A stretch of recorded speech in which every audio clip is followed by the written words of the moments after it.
चलिए भाई, तो ये वाला प्रश्न देखते हैं। ये प्रश्न क्या कह रहा है भैया? ये प्रश्न कह रहा है कि दो मीनारों के बीच की दूरी 140 मीटर है। ठीक है, तो मान लेते हैं कि ये ज़मीन की सतह है। ये मान लेते हैं भाई कि ज़मीन की सतह है, और यहाँ पर जो है दो मीनारें खड़ी हुई हैं। ठीक, दो मीनारें खड़ी हुई हैं, और कह रहा है दोनों के बीच की दूरी 140 मीटर है। तो यहाँ से लेकर यहाँ तक के बीच की जो दूरी है, ये कुल मिला के 140 मीटर है। ठीक, तो ये दूरी हो गई 140 मीटर। ठीक है, और फिर कह रहा है भैया, फिर कह रहा है कि दूसरी मीनार के शीर्ष से देखने पर, है ना, अब इसको मान लेते हैं कि ये पहली मीनार है, ये पहली मीनार है, और ये भाई दूसरी मीनार है।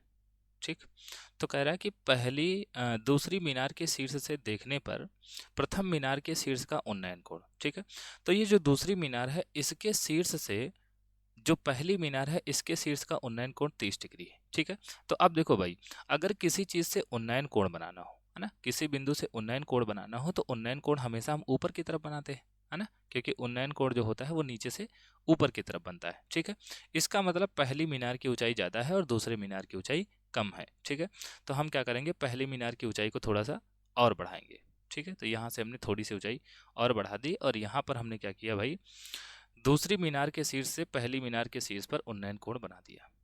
ठीक, और यहाँ पर एक क्षैतिज रेखा बना देते हैं, और ये वाला जो कोण है ये कितना है भैया, ये है 30 डिग्री।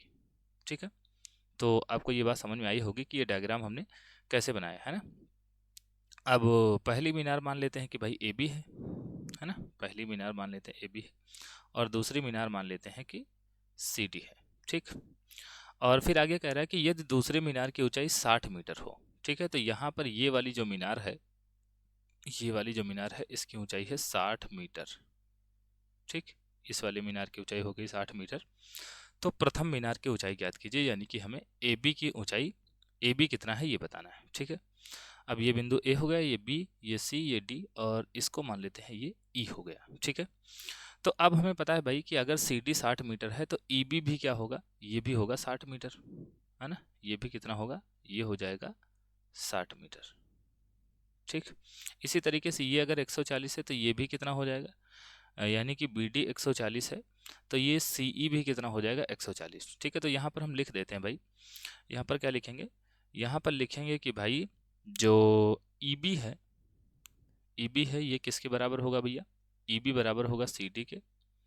ठीक, और ये कितना हो जाएगा, ये हो जाएगा 60 मीटर, और इसी तरीके से जो ई सी होगा, ये बराबर होगा किसके, बी डी के, है ना, और ये हो जाएगा 140 मीटर।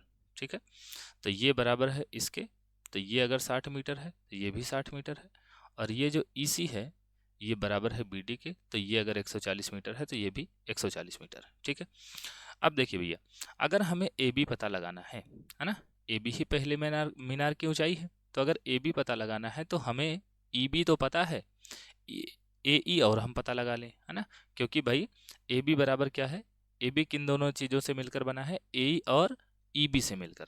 ठीक है, तो अगर हम AB निकालना चाहते हैं तो हमें AE और EB पता होना चाहिए, और जिसमें से EB हमें पता है, बस हमें AE निकाल लेना है। ठीक है, और AE देखो इस समकोण त्रिभुज में आता है, AEC में, है ना, और AEC में एक भुजा हमें पता है, एक कोण हमें पता है, तो हम कोई भी भुजा और कोई भी कोण निकाल सकते हैं। ठीक है, अगर किसी भी समकोण त्रिभुज में एक भुजा और एक कोण दे दिया जाए, है ना, तो हम उसकी कोई भी भुजा और कोई भी कोण निकाल सकते हैं। ठीक, तो यहाँ से हम बात करेंगे त्रिभुज त्रिभुज AEC में, है ना, तो त्रिभुज AEC में।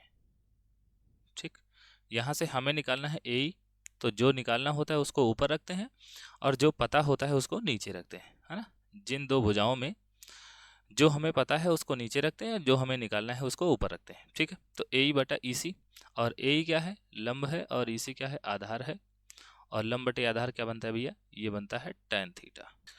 तो AE हमें निकालना है और EC हमें पता है ना, और tan थीटा, तो थीटा का मान है 30 डिग्री, तो ये हो जाएगा tan 30 डिग्री। ठीक, और EC का मान हमें पता है 140, तो रख देते हैं, है ना, ये हो गया 140 मीटर। तो यहाँ से AE का मान कितना आ जाएगा, ये हो जाएगा 1/√3, है ना, 1/√3, और ये 140 इधर जाके गुणा करेगा, तो ये ए का मान कितना हो जाएगा भैया, ए का मान हो जाएगा 140/√3। ठीक, अब देखो, अब हमें क्या पता लगाना है, हमें पता लगाना है ए बी, और हमें पता है ए बराबर होगा ए प्लस ई बी के, है ना। और ए अभी हमने निकाला है 140/√3। ठीक, और ई बी का मान हमें पहले से पता है 60। अब देखो भैया, ये 140/√3 करेंगे तो ये 80.48 करके कुछ आएगा, है ना। 1 मिनट में चेक कर लेता हूँ कि 80 दशमलव कितना आएगा। ये आएगा 80.82, है ना, 80.82 आएगा, और ये 60 है, यहाँ पर बीच में प्लस लगाएंगे। ठीक, यहाँ पर √3 का आप जो है मान रख दीजिएगा 1.73, और उसके बाद में भाग कर लीजिएगा तो ये 80.82 आएगा, है ना। और उसके बाद में इसको जोड़ेंगे तो 8 से 14, ये 140.82 आंसर आएगा। ठीक, तो इसका मतलब ये है कि भाई प्रथम मीनार की ऊंचाई कितनी हो जाएगी, 140.82 मीटर हो जाएगी। ठीक है, तो यहाँ पर लिखेंगे अतः प्रथम मीनार की ऊंचाई 80